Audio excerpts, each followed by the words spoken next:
মা, এই মা, আল্লাহ পাক রব্বুল আলামিনের দ্বীন ইসলামকে টিকায় রাখার জন্য যুদ্ধের ময়দানে যাই। মাগো, এই যুদ্ধের ময়দানে আমি হয়তো ফেরত নাও আসতে পারি। এই মা জননী, আমি যদি শহীদ হইয়া যাই, আমার বুকের নামটা দেখে আমারে চিনবা, আমাকে দাফন করবা, দেখা হবে মা হাসরের ময়দানে। মা জননী দুই চোখের পানি ছেড়ে দিয়া কান্দে। যুবক ছেলেটা কান্দে। যুবক জিজ্ঞাসা করে, মা কেন কান্দেন? মা তখন ডাক দেয়া বলে, ছেলেরে, বহু কষ্ট করে তোরে লালন পালন করেছি বাবা, যুদ্ধের ময়দানে যাবে আমার কোনো আপত্তি নাই। আমার নবীর দুশ্মনদের সাথে লড়াই করে যদি তুই শহীদ হইয়া যাস, আমার কোনো আপত্তি নাই। আল্লাহু আকবার বলে।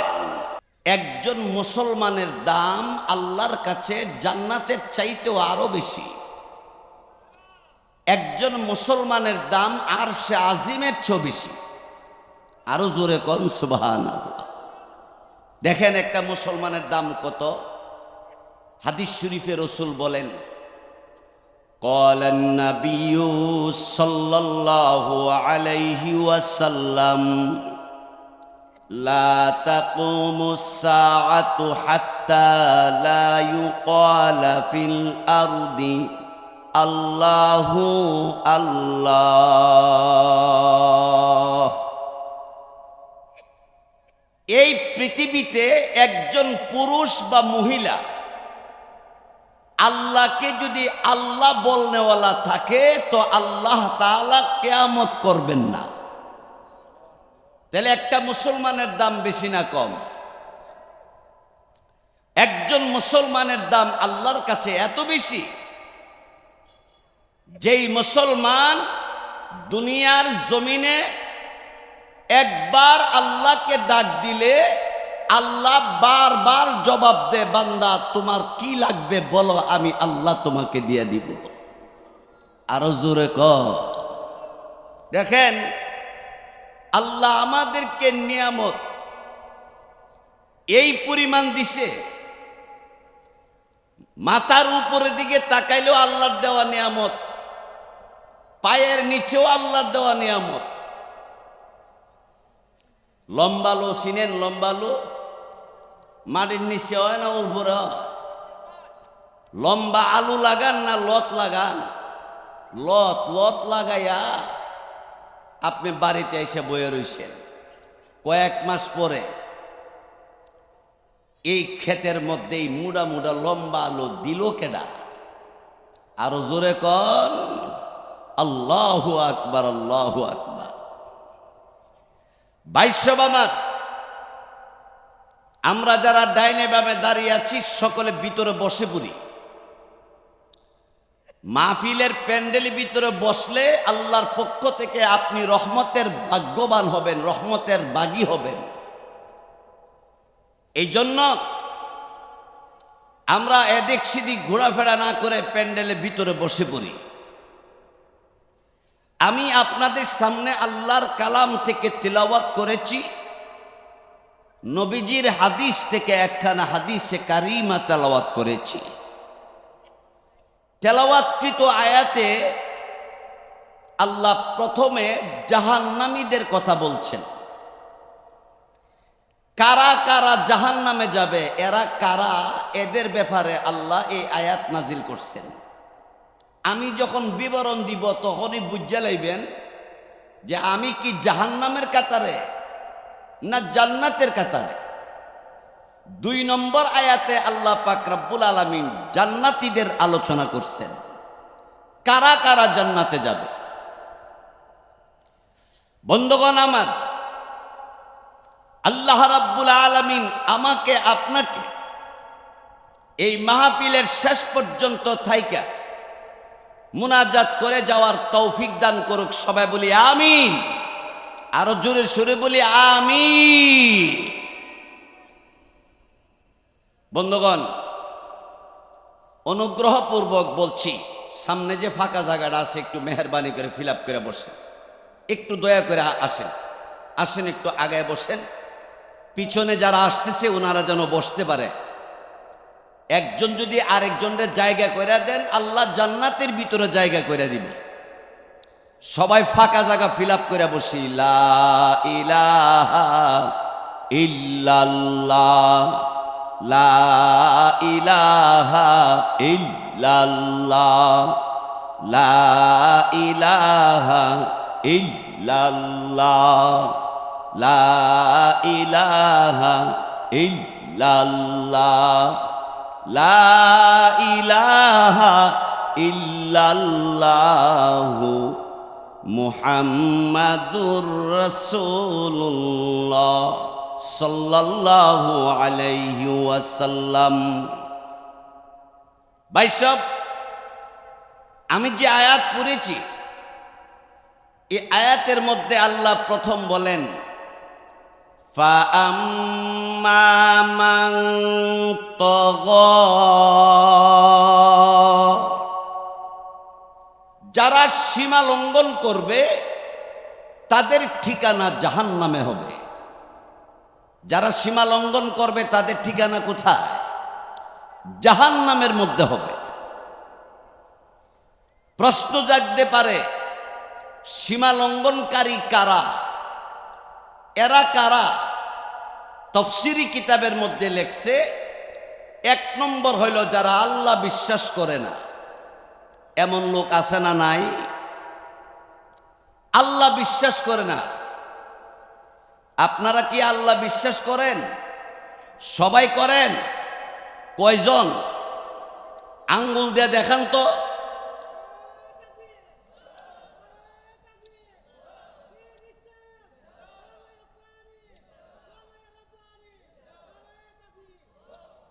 আমার ভাইয়েরা, বন্ধুরা, বা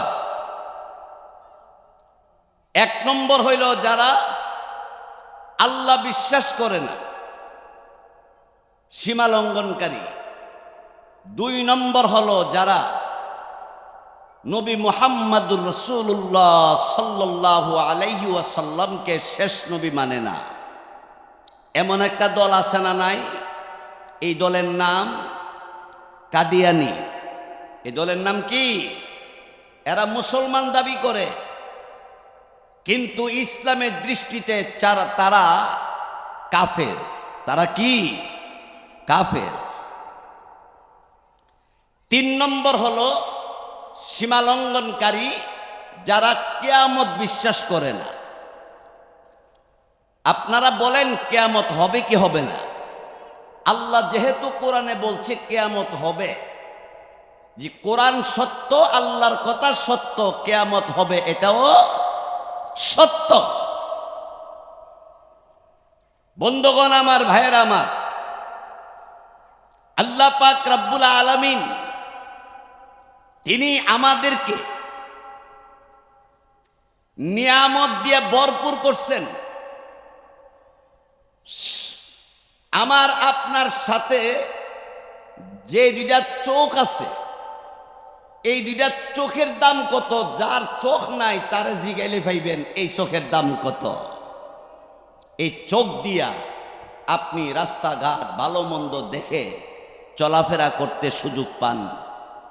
আল্লাহ বলেন বিদ্যুতের বিল প্রতি মাসে মাসে দিতে হয়, আর আমি যে লাইট লাগাই দিছি এই লাইটের বিল আমি আল্লাহ চাই না। আমি চাই তুই শুধু আমারে ডাক দিবে আল্লাহ কইরা। সুবহানাল্লাহ, জোরে কর। তুই যদি বান্দা আমি আল্লাহরে ডাক দেস, আমি বান্দা তোর যা লাগবে আমি সব দিব। এই ভাই, আল্লাহ পারবো নি দিত? আল্লাহর কাছে আছে না নাই?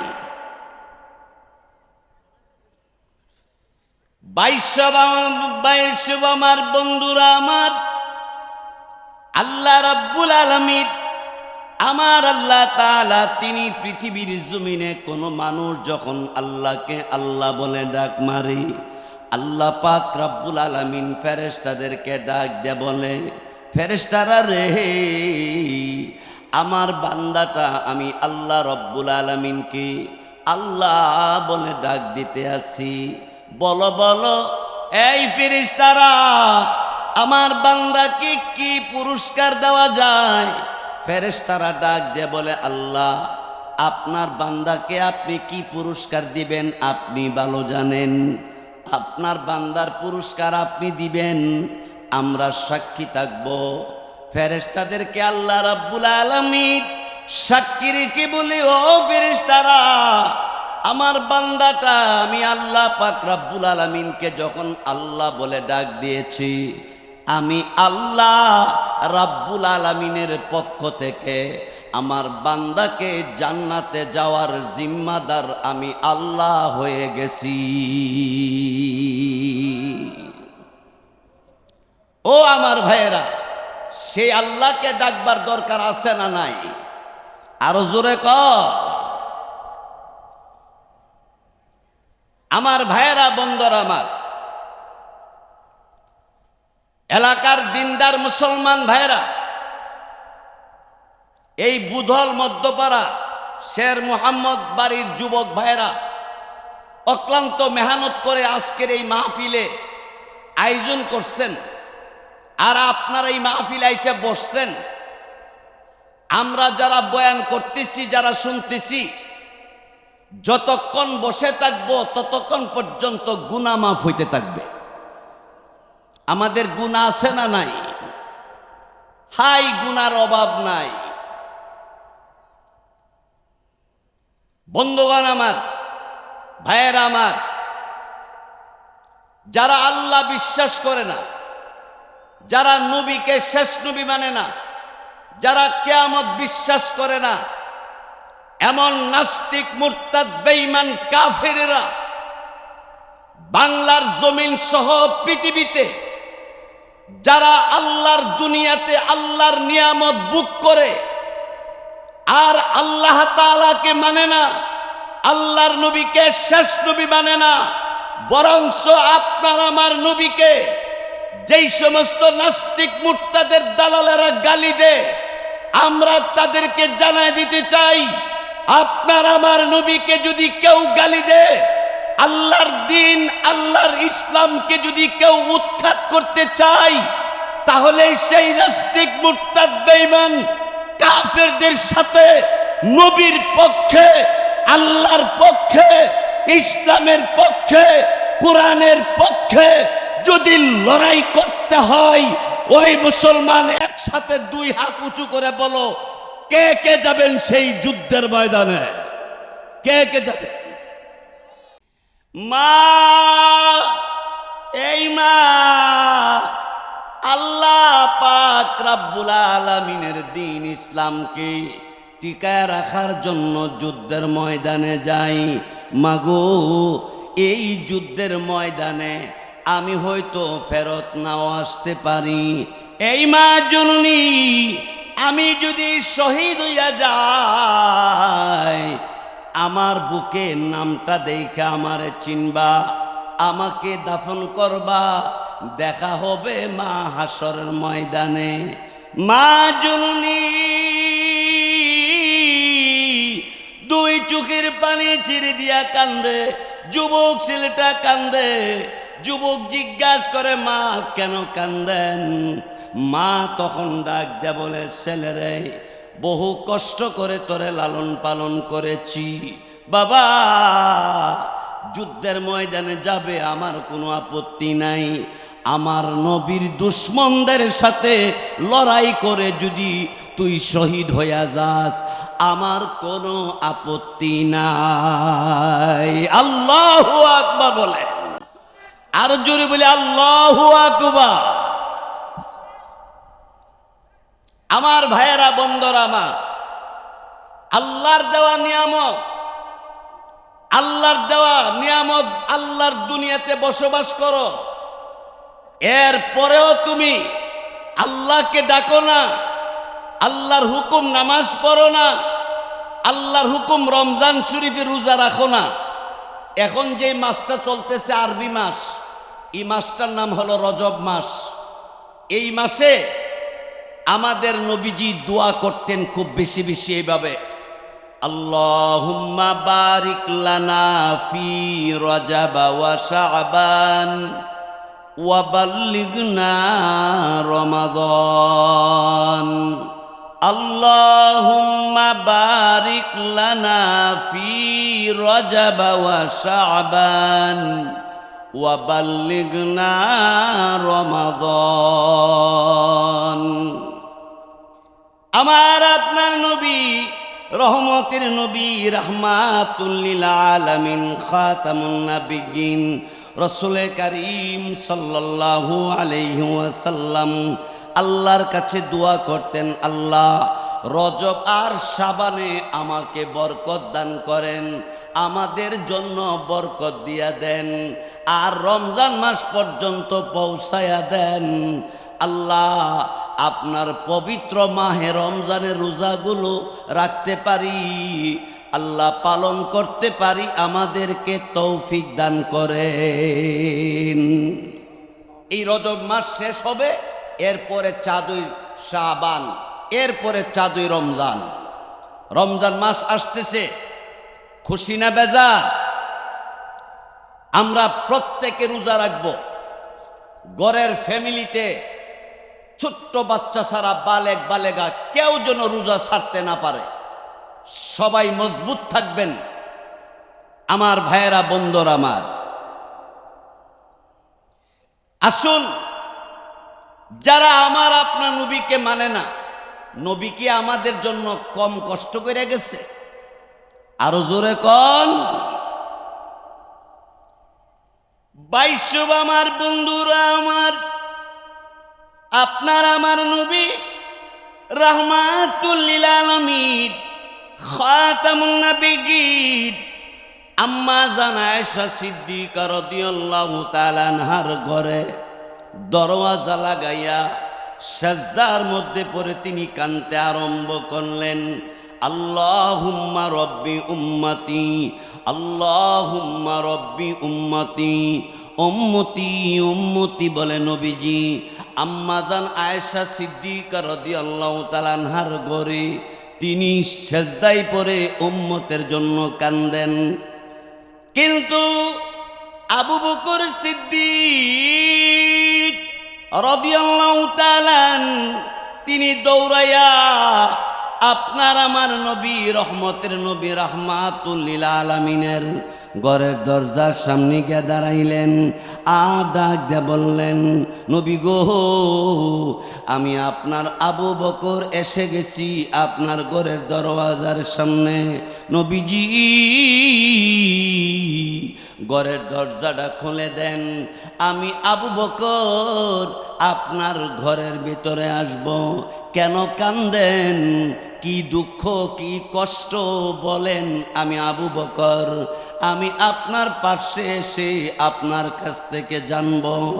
যদি কোনো বেঈমান কাফির আপনাকে কষ্ট দিয়ে থাকে, তাহলে তার প্রতিবাদ করার জন্য আমি আবু বকর দাঁড়াবো। নবীজি আম্মা জান আয়েশা সিদ্দিকা রাদিয়াল্লাহু তাআলা আনহাকে বললেন, আয়েশা রে, ঘরের দরওয়াজাটা খুলে দিও না। আমার আবু বকর ঘরের ভিতরে যদি প্রবেশ করে, তাহলে আমি আমার উম্মতের জন্য কাঁদতে পারবো না। কিছুক্ষণ পরে আমিরুল মুমিনিন ওমর ইবনে খাত্তাব রাদিয়াল্লাহু তাআলা তিনি ঘরের দরওয়াজার সামনে দাঁড়াইয়া আল্লাহর নবীকে ডাক দিয়ে বললেন, নবী গো, আমি ওমর আপনার মাথা কাটবার জন্য আমি তরবারি নিয়ে গিয়েছিলাম। মাথা না কাইঠা কালিমা পড়ে মুসলমান হয়ে গেছি। নবীজি গো, আমার জিন্দিগির ভিতরে যত নেক কামাই করলাম, সব নেক আমি আপনার উম্মতকে দিয়ে দিলাম। উম্মতের জন্য আর আপনার কাঁদতে হবে না। আবু বকর সিদ্দিক রাদিয়াল্লাহু তাআলা তিনিও বললেন, নবীজি আমি আবু বকরের যত নেক আছে সব নেক আমি আপনার উম্মতকে দিয়ে দিলাম। নবীজি কান্না থামে না, নবী কান্দে, সেজদায় পড়ে কাঁদতেছে। খিদা নবীজির পেটের চামড়া পিঠে লেগে গেছে, এরপরও তিনি সেজদা থেকে মাথা উঠাই না। আম্মা জান আয়েশা সিদ্দিকা রাদিয়াল্লাহু তাআলা আনহা রাসূল কারীম সাল্লাল্লাহু আলাইহি ওয়াসাল্লামের কাছে এসে নাস্তা নিয়ে গেলেন আর বললেন, নবীজি একটু শরবত আর একটু নাস্তা নিয়ে আসলাম, শরবতটা আপনি একটু পান করেন, নাস্তাটা খেয়ে নেন।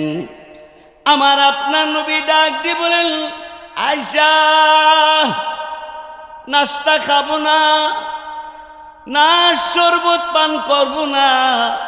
জিবরাইল আলাইহিস সালাতু ওয়াস সালাম আমার কাছে জাহান্নামের ভয়াবহ শাস্তির কথা বিবরণ দিয়ে গেছে রে আয়েশা। এই আগুনে আমার গুনাহগার উম্মতে সইতে পারবে না, জ্বলতে পারবে না। আমি আমার উম্মতের জন্য কান্দি, দেখি আমার আল্লাহ আমার উম্মতের প্রতি দয়া করেনি। সেজদায় পরে কাঁদতেছি, এমনি হযরতে আলী রাদিয়াল্লাহু তাআলা তিনি উপস্থিত হয়ে গেলেন। আল্লাহর নবীকে ডাক দিয়ে বললেন, নবীজি ওগো নবীজি আমি আলী, বলেন আপনাকে কেউ যদি কষ্ট দিয়া থাকে আমি আপনার কাছে আসব আর জানব। কোনো বেঈমান কাফের যদি আপনারে কষ্ট দিয়া থাকে তার প্রতিশোধ নেওয়ার জন্য আমি আলী যথেষ্ট। নবীজি দরওয়াজাটা খুলেন, আমি আলী ঘরের ভিতরে আসব। না না, আমার নবী রাহমাতুল লিল আলামিন ঘরের দরজাটা খুলে না। বাহিরে সব সাহাবাই কেরাম একত্রিত হয়ে গেছে। সব সাহাবাই কেরাম চোখের পানি ছেড়ে ছেড়ে কাঁদতে কাঁদতে যার যার, নবীজি গো আমরা আপনার সাহাবী, আপনি কাঁদলে আমরা সাহাবীরা সইতে পারি না, আপনি দরওয়াজাটা খুলে দেন, আমরা সাহাবীরা ঘরের ভিতরে আসব। নবীজি ঘরের দরজাটা খুলে দেয় না। আমার আপনার নবী রাহমাতুল লিল আলামিনের সাহাবীরা পরামর্শ করে, এবার তারা বলল, যা ফাতেমারে হাসান হুসাইন রে নিয়ে আয়। হাসান হুসাইন সারা, ফাতেমা সারা, নবীজির ঘরের দরজা খোলা যাবে না।